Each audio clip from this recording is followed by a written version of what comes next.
In the name of the Father, and of the Son, and of the Holy Spirit.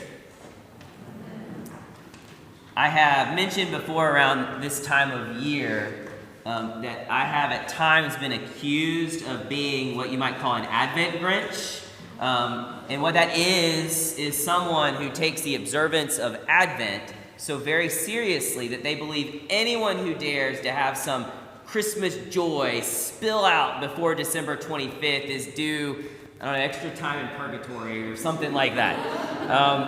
And in fairness to those Grinchy souls, the church has tried to keep the two seasons pretty distinct and pretty separate. We don't really sing Christmas hymns before Christmas Day. During the season of Advent, we sing Advent hymns. In the readings that we have on Sunday mornings, only gesture toward the beginning of the Christmas story today, which is the last Sunday of Advent. And we don't get all the way into the story, we just get the beginning of it.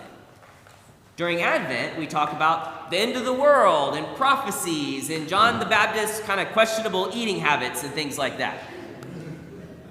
And in my defense, I have never really been that much of an Advent Grinch, despite what Rochelle Parman might lead you to believe. I will say, though, that being the rector of a church that also has a school has loosened me up even more.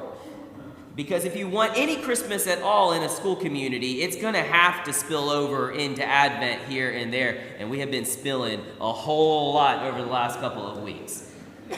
There were wonderful Christmas concerts on Tuesday and Wednesday of this week, which were just this amazing mashup of secular and religious tunes and texts just all mixed together. It's glorious. But what really captured my heart this year was the Reader's Theater that our second and third graders put on a couple of weeks ago.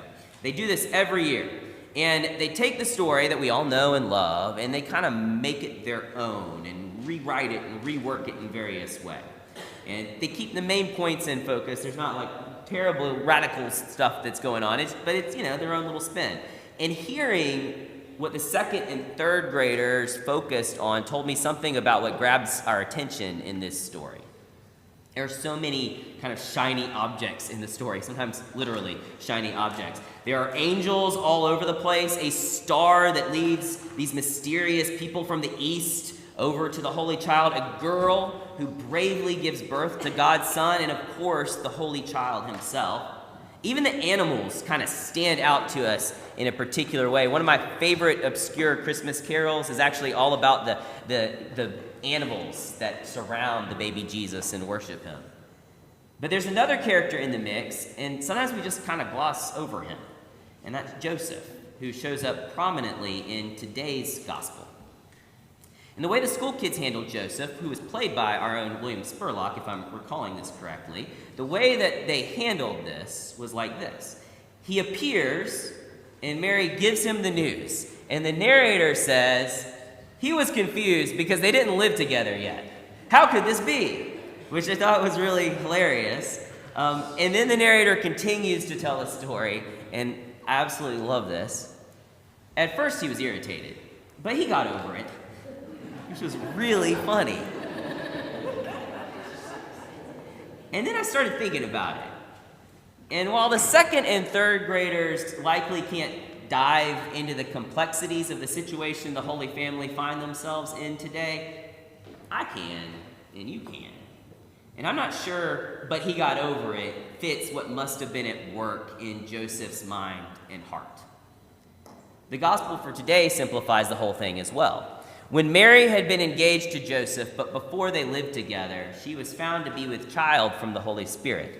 Her husband, Joseph, being a righteous man and unwilling to expose her to public disgrace, planned to dismiss her quietly. So many complex human emotions running through a couple of very short sentences. A marriage that was hoped for, destroyed before it could begin. Betrayal and heartbreak, the only things Joseph could possibly be feeling. And his decision about how to handle it is one of incredible decency and goodness. He'll take care of things privately, not exposing anyone to public shame, and not exposing Mary to any legal repercussions, which were certainly possible in that culture. But human anguish is met with a divine message. The angel informed Joseph that this child is from God and that you are to name him Jesus, for he will save his people from their sins.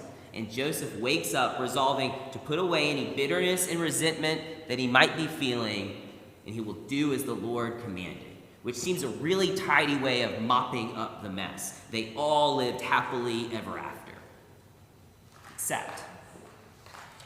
Except human hearts are fragile.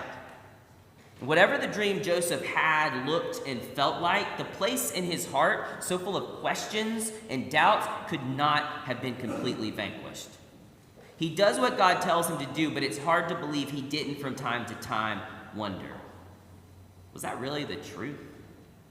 Did I really have that dream? Is that real? Am I just convincing myself that Mary is being honest with me? And as fragile as human hearts are, perhaps that wasn't the biggest hurdle for Joseph as he wrestled through the events surrounding the birth of Jesus. Because whatever he believed, maybe he was completely convinced, it is unlikely that others were. People talk. People gossip. People shun. The communities surrounding the couple were unlikely to give much credence to Mary's story. At best, they believed that the couple had broken God's law. And at worst, they think Joseph a fool, and even worse, of Mary. And Joseph has to know that this isn't just possible if he follows through with what God has told him to do. It's the only likely outcome. And the gospel boils all of this down to when Joseph awoke from sleep, he did as the angel of the Lord commanded him. He was irritated, but he got over it. There's no mention of the inner turmoil he had to feel, no retelling of the sleepless nights he spent trying to figure out what to do, just his obedience. And to be clear, I absolutely believed that Joseph did obey. I believe that whatever his wrestlings, whatever his wonderings, whatever his doubts and fears, Joseph obeyed. And I believe this because the Bible tells me so, but I also believe this because of all that comes next. Jesus, this miracle born to the couple, and we'll talk about his birth on Saturday evening, but Jesus grows and he teaches and he loves and he lives and he dies, and he does all of that gripped by an assurance of his mission and sure of the God that he teaches us to call Father. That's the way that Jesus primarily talks about God, as Father. A Father who loves, who tends to, who cares for his people. He teaches us to pray. When he teaches the disciples to pray, he teaches them to say, "Our Father." Now, I hasten to add there are many other metaphors Jesus uses for God. Jesus says God is like a mother hen. God is a shepherd. God is a judge. God is a woman who carefully sweeps her house looking for a coin. But Father is the prominent metaphor Jesus uses for God. And I can't imagine that Jesus developed that affectionate way of talking to and understanding God had his relationship to his own earthly father been one marked by resentment and coldness toward the boy, who might have represented for Joseph some of his biggest questions, some of the biggest hurts, and some of the biggest wounds of his life. No, Joseph had to have been a caring father, a doting father, a father who was extravagant in his love. And I pause on Joseph today because Mary and Jesus will draw our full attention on Christmas Eve and during Christmas season, and they should. But when I consider the member of the Holy Family whose experience most resonates with my own, I have to believe it's probably Joseph. Because like Joseph, I am, when I get really honest about things, riddled with doubts and fears. I wonder about the choices I've made, and I worry about the choices that I have to make.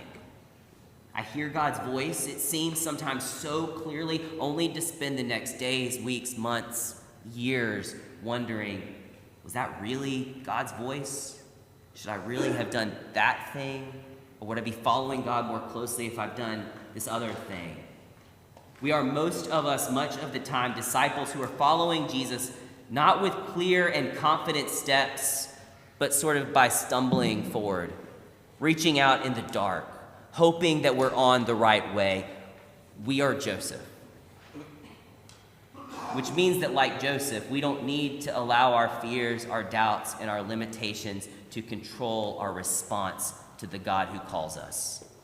We can live as faithful disciples, as caring disciples, as disciples who refuse to live with anything less than extravagant love despite it all.